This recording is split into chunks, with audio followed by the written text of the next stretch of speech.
जय श्रीमन नारायण। आज आपको औषधि सेवन का मंत्र बताने वाला हूँ। औषधियों का प्रयोग व्यक्तियों के जीवन में बहुत बढ़ गया है, चाहे हम हो, चाहे आप हो, चाहे कोई संत महात्मा हो, चाहे राजनेता हो, चाहे अभिनेता हो, चाहे योगाभ्यासी व्यक्ति हो, किसी न किसी मात्रा में किसी न किसी पद्धति की औषधि वह ले ही रहा है। अब औषधि का प्रयोग ऐसे तो व्यक्ति तभी करता है जब स्वास्थ्य हानि हो जाए, स्वास्थ्य लाभ की कामना करनी हो, लेकिन कई बार स्वस्थ व्यक्ति भी कुछ विशेष स्वास्थ्य वृद्धि के लिए या कुछ विशेष शारीरिक सौष्ठव के लिए कुछ वाजिकारक औषधियों का सेवन करता है। अस्तु, औषधि कोई भी हो, रोग कोई भी हो, रोग के भी कई प्रकार होते हैं। कुछ रोग शारीरिक होते हैं, कुछ मानसिक होते हैं। आधि और व्याधि दो की बात है ना, शारीरिक और मानसिक दोनों प्रकार के रोग होते हैं। उसमें कुछ पूर्वकृत प्रारब्ध के कारण मांत्रिक प्रयोग से भी व्यक्ति रोगग्रस्त हो जाता है। कुछ भूत प्रेताक्रांत रोग भी होते हैं, कुछ अनुवांशिक रोग होते हैं, कुछ ऋतु के अनुसार रोग हो जाते हैं। तो विभिन्न रोगों के लिए विभिन्न प्रकार की औषधियों का सेवन करते हैं लोग।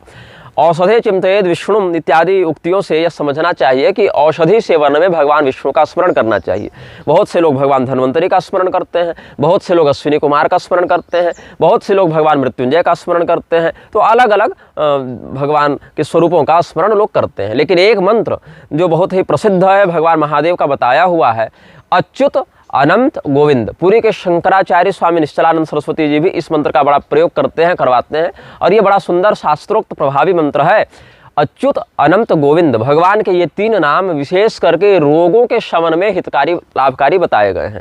यहाँ तक कि भगवती ललिता त्रिपुर सुंदरी ने जब भंडासुर के साथ युद्ध किया है तो भंडासुर ने बहुत सी महामारियों की रचना की है भगवती को पीड़ित करने के लिए। तो भगवती ने इन्हीं नाम से युक्त दिव्यास्त्रों का प्रयोग करके भंडासुर के उस महामारी माया का विनाश किया है। ये सब बातें ब्रह्मांड पुराण में वर्णित हैं।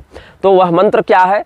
अच्युतानंत गोविंद नाम चारण भेषजात नश्यन्ति सकला रोगा सत्यम सत्यम वदाम्यहम्, या सत्यं सत्यं ब्रवीमिते, ये सब पाठभेद मिलते हैं। भाव यह है कि अच्युत अनंत गोविंद ये भगवान के नामत्रयी रोग नाश में विशेष हितकारी बताए गए हैं। अच्युताय नमः, अनंताय नमः, गोविंदाय नमः, ऐसे भी कह सकते हैं। पूरा श्लोक भी बोल सकते हैं, या अगर संस्कृत का बोध न हो, हिंदी का ही हो, तो हे भगवान अच्युत, हे भगवान अनंत, हे भगवान गोविंद, आपको प्रणाम है। अच्युत किसे कहते हैं? जो अपनी महिमा से कभी च्युत न हो, स्खलित न हो, नीचे जो न गिरे, जो परमात्मा सदैव अपनी महिमा से युक्त रहे, जिनका कभी पतन नहीं हो, ऐसे परमात्मा को अच्युत कहा जाता है।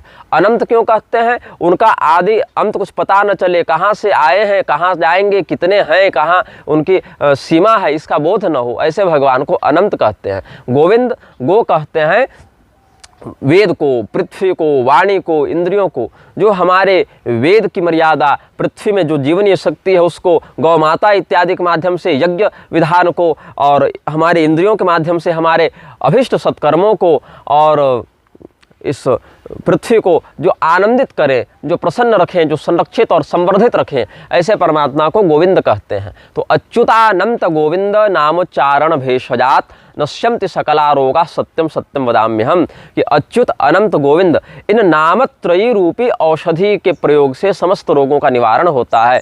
ऐसा चिंतन करते हुए औषधि को ग्रहण करना चाहिए। स्वप्रारब्धानुसार पूर्वजन्म कृतं पापम व्याधि रूपेण बाधते, ये सब बातें तो है ही, लेकिन उसमें भी भगवान की कृपा हो जाए तो अतिशीघ्र औषधि का प्रभाव व्यक्ति को लाभान्वित करता है। और केवल भगवान का नाम है तो केवल शारीरिक ही नहीं, अपितु संसार रूपी भव रोग का भी निवारण वह करता है। तो आप लोग इस मंत्र का प्रयोग करें। जिनको मंत्र याद नहीं है वो इस चलचित्र के विवरण से उस मंत्र को प्राप्त कर सकते हैं। हमने सानुवाद वहाँ उपलब्ध करा दिया है। जय श्रीमन नारायण, हर हर महादेव, नमः चंडिकायै।